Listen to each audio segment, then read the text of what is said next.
Whenever there are discussions around gender and diversity, critics and skeptics often revolve around the biggest question: will we ever reach gender equality in the workplace? Or is this something that is theoretically morally right, but will never be realized? Now, in conjunction with International Women's Day 2023, we bring you a Women in Leadership series where we connect you with some of the most successful female leaders in the Asia Pacific region.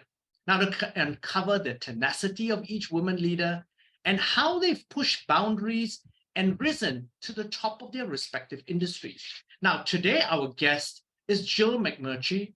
She is the Vice President of Solutions Engineering and Customer Success at Confluent.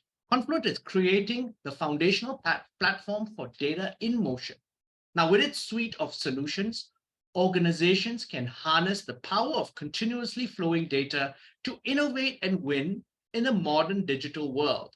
Now, to tell us more about this, Jill, welcome to the show. Thank you, Brian. It's so great to be here.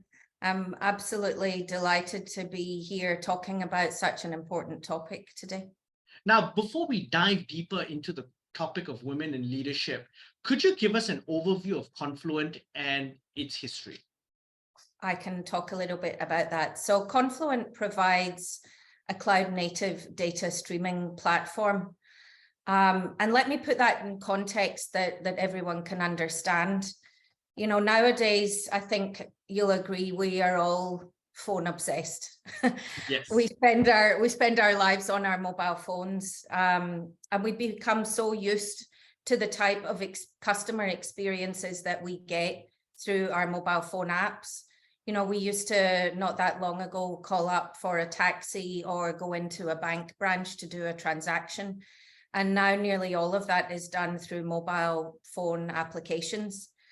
At the core of that, every organization has to have the data flowing in order to support that. And the organizations that recognize that and have the ability to build those experiences for their customers are really those that emerge competitively stronger. And so at Confluent, we're pioneering a new category of data infrastructure. We call it data streaming, or as we like to say, we set the data's world, the world of the data in, sorry, we set data in motion. Now, give us an idea of how you help companies. I've seen some examples on your website, for example, of companies like like Michelin and how you've helped them. Yes, very, very good question. So, you know, if you consider, you and I, when we spoke earlier, you were talking about having worked with a lot of large, what we would call enterprise traditional organizations. And those organizations have data locked away in, you know, in applications like the mainframe, in a variety of data silos. And in order to modernize and build an experience through, you know, through an app on a mobile phone, you have to be able to get the data out of those silos, and pull it together and, you know, do some processing on the data and provide information in real time to the customers through the applications. And so really that's what we enable for our customers. The use cases around real-time data streaming are endless. You mentioned Michelin, which is a fantastic example. We also help large financial institutions like BRI in Indonesia to, you know, to modernize their applications and infrastructure in order to remain competitive. So, you know, we underpin a lot of the modern use cases that are needed to for organizations to remain competitive. Now, Jill, I want to zoom in then on now the whole question of women in tech, women in leadership. Now, in recent years, whether it's governments, it's large corporations and startups, everyone's sort of putting their heads together to try to figure out initiatives to break barriers and open pathways and offer educational opportunities for women to pursue STEM careers. Are they doing enough, and where do you see the gaps? Oh my goodness, gosh, where do you start? Well, I think the place I would start with that is that I'm obviously a female, but I also have a 10-year-old daughter. Um, and I can see the way that I was taught at school and, you know, what that looked like for me. And I can also see some of the changes that are happening in education today. I think there's a lot more that we can do to entice diverse groups into STEM careers, or get kids curious essentially about science, technology, engineering and maths. You know, I think for me, it as a female, it's sort of when you feel more involved in a topic, or when it's like project based, when you're building something, it feels like something that you can really lean into and get excited. Whereas traditionally, you know, we had to learn the times tables parrot fashion. So I think experiential learning is very key from early childhood. And then, you know, that then leads into more females and more diverse groups going into different university degrees and different pathways into technology, essentially. But there's a Jill, lot. when you were a child, probably going into tech wasn't the coolest thing to do for a girl. But do you think that that's changed with your daughter, that it seemed to be cooler to be in tech now? Probably not, be told. Well, actually, I think going into tech wasn't even a thing. You know, it wasn't even a topic that was discussed when I was growing up. But I was always curious about solving problems, and I nerdily liked maths, which was what took me into engineering. I don't think that science is necessarily seen as cool. I don't think my daughter thinks it's cool, but what she does think is cool is, you know, playing Roblox with her friends, or, you know, building out a great project. At school, they all had to build robots. And so those sort of things definitely are fun. And I think when you enjoy something, it makes you want to do more of it. Now, Jill, you're a female leader in technology. You're in a senior position now. You've got solid experience through your career. And I looked at your profile. You've worked for the likes of SAS. You've worked for the likes of IBM. Share with us your experience of what it was like building a career in large organizations like that, and how was it different for you as a woman? Well, it's been incredibly fun. I've never necessarily felt disadvantaged, although looking back, I can see points in time when, you know, things were said, or certain things happened that I probably didn't pick up on at the time. You know, I feel very privileged. I'll give you a great example. You can probably tell by my accent that I'm not a native Australian. And I was given the opportunity to come to Australia nearly 20 years ago now, by someone I worked with, or my leader at the time in the UK, who was a male. And he gave me that opportunity to move over and set up a team in the APAC region based in Sydney. Now, I probably didn't even know I was ready for that type of leadership. And he obviously saw something in me and, you know, put me forward for that role, which I'm eternally grateful for, because 20 years later, I'm still here. But I've learned so much along the way. Like I said, I've never necessarily felt disadvantaged, but there have been a lot of challenges along the way, both, you know, related to just maybe my gender, maybe my age at the time, and maybe also just challenges that were going to arise through dealing with work and personal life and customers. And I think it's those challenges that make you stronger and make you better. You know, I think, what's it, they say every cloud has a silver lining. So you possibly can't see it at the time, but all of the hard things are really what I think build you into where you are at this point in time, if you take the lessons that are there in front of you. So Jill, I think one of the key things, if you look back at what you just described, luck and being at the right place at the right time has a lot to do with influence on people's careers. You see that time and time again across different leaders. It's about taking, you also then seizing the opportunity. You could have said no as well and said, no, I don't want to go relocate halfway around the world and go and set up this team.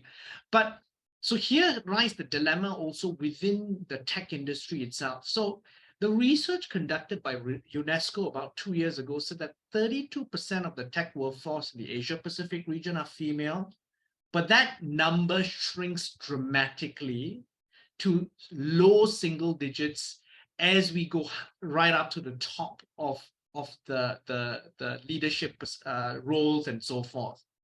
What do you think is the biggest impediment in terms of women moving up the ranks? What a fantastic question. There's so much in that. Look, I think at the core of it, unconscious bias is what probably plays the biggest role. In the olden days, maybe like 20 plus years ago, there was more overt sexism between males and females. Today, I think it's really unconscious bias at play that doesn't allow females to rise up the ranks as quickly as men. I was listening to a podcast fairly recently, and it was talking about what, as humans, we think are the important characteristics of a leader. You know, they're very strong and vocal and decisive.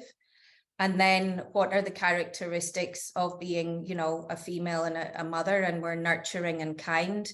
So naturally, the characteristics of a leader through what we've defined and just where we've landed at today are very male dominant characteristics. And kind isn't something that you see necessarily written down as a trait of a strong leader.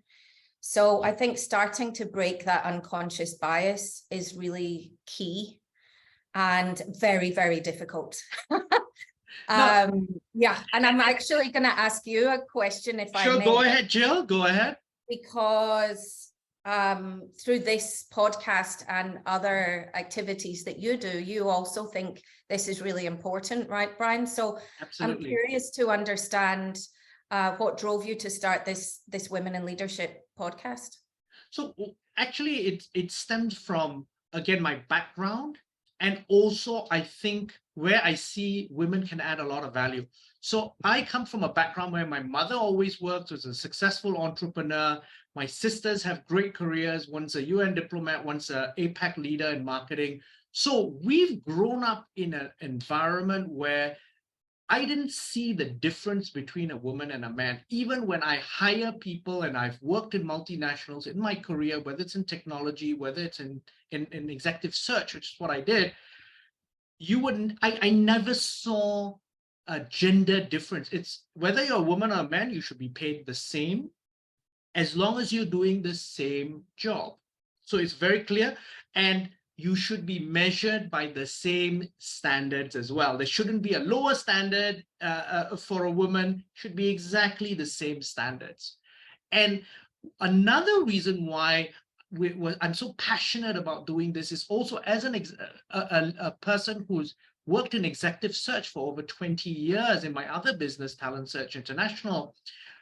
I felt very strongly that women bring a great dynamic to the boardroom. So boardrooms across Asia Pacific tend to be very male dominated.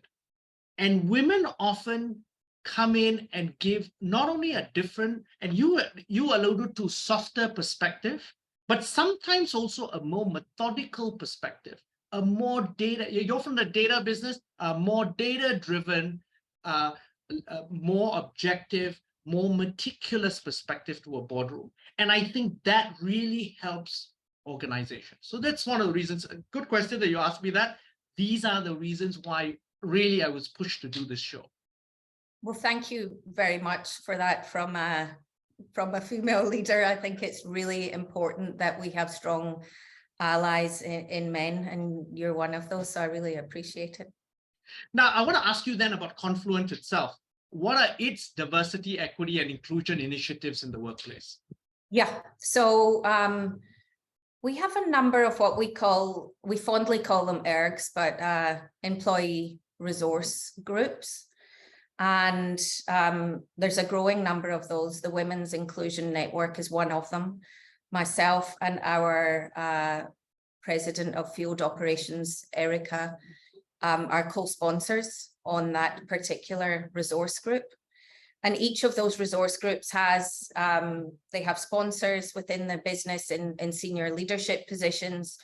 It's funded, and they have the ability to build out a program and provide a space for each of those diverse groups and their allies to have conversations and to learn and grow from each other. So that's a key aspect that we look at when we're just building the diversity and the culture within Confluent. I think the second thing is really around hiring. Of course, it's important that we hire people into our team that come from diverse groups. That is not always easy in the pace at which tech is moving. Mm-hmm. We always want to get someone into a role as quickly as possible. I mean, that's part of the job that you do as well. But it's important that when we're looking for a new candidate in a role, that we have a diverse pipeline of candidates that comes from different genders and different other underrepresented groups.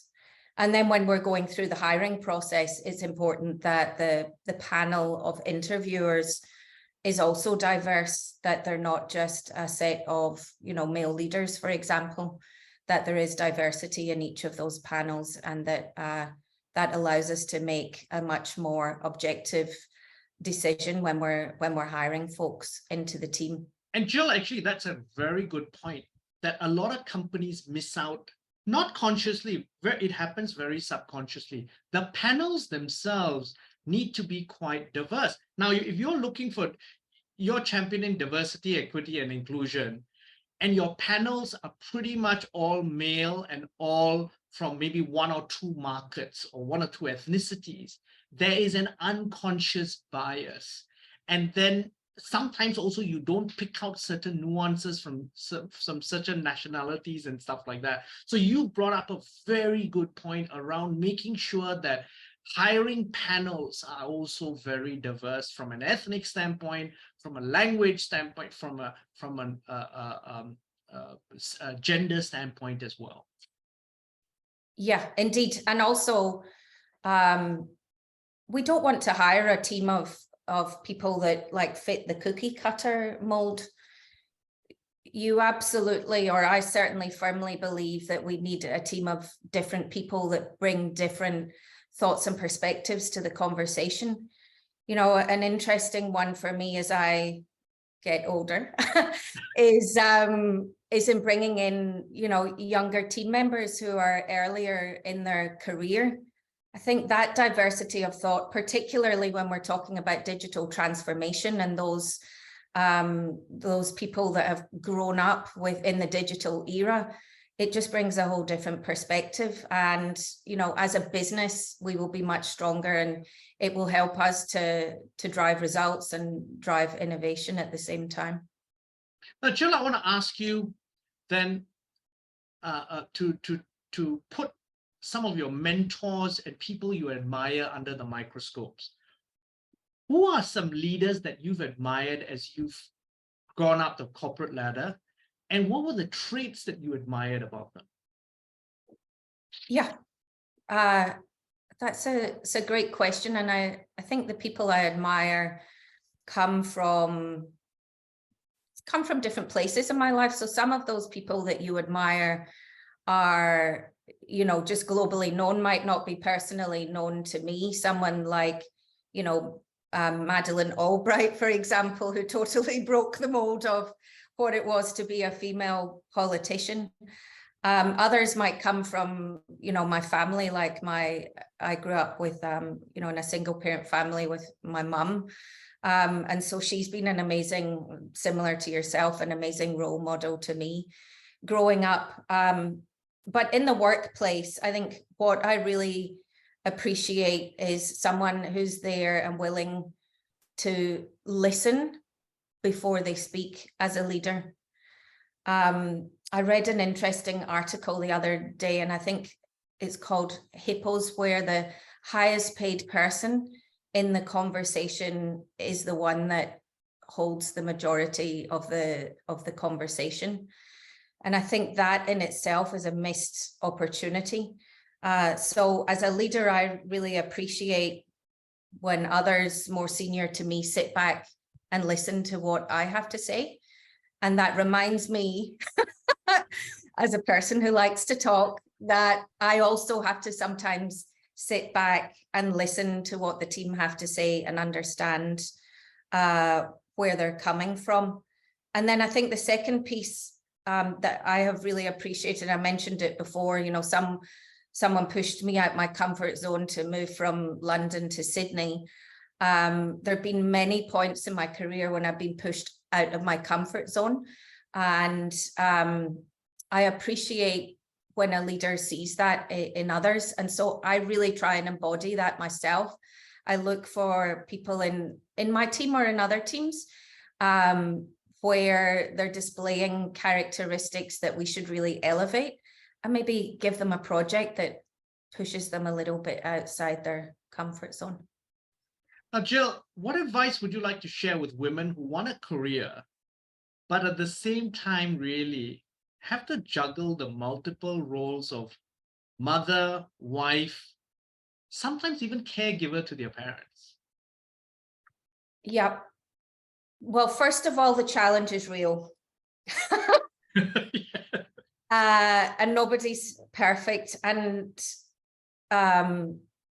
you know, it's unfortunate that gender balance isn't there yet, and that we continue to have and elevate these conversations, because women do bear a disproportionate share of family responsibility still now. So what advice would I give? Well, first of all, I've seen where it works really well. I have friends who manage to, you know, I guess, break that mold of what the male and the female does within a family unit. So it is possible to break that mold. And if you're a career-oriented person, it doesn't mean, if you don't want to, it doesn't mean that you have to have a baby and sit back and not work or step back into a leadership role. So I would say break the mold where you can, and don't accept the cultural norm. But the other thing is, you know, it isn't all about career. I mean, almost like life is your career in a way. So it feels like when you're in a job or in a particular situation that's the be all and end all. But there's a lot of twists and turns to life. And so looking at like the thing as a whole, and not getting too maniacally focused on, I'm having a baby and I'll never get back on the career ladder if I take 12 months off, for example. I can tell you from experience that that is not the case, and that if you work for the right employer, they will always have you back. And if you don't work for the right employer, you'll find another one that will take you on, and you'll thrive. So, you know, look at it as a whole and don't get too caught up, which I know it's quite easy to do. Now, Jill, it's been a fascinating conversation. I really enjoyed speaking to you. But before we leave, any final thoughts you'd like to leave the audience with? Yeah, I think, you know, sometimes when you're in the middle of a very difficult situation, it feels like the world's going to end. But what I can say is that it always works out. So that's an optimistic way of putting it. Yeah. It always works out one way or the other, even if it feels like it's not going to at the time. So I think just being optimistic and knowing that you'll figure it out, and trusting yourself and your instincts is really, really important. I think when it comes to women, and particularly women in tech, there are many pathways into the world of technology.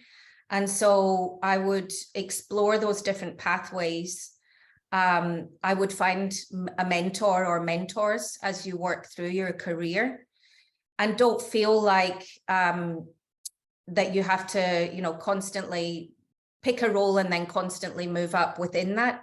I think there's a lot to be said for moving into different roles to get a diverse perspective. So I think just thinking outside of the traditional career ladder is really, really important.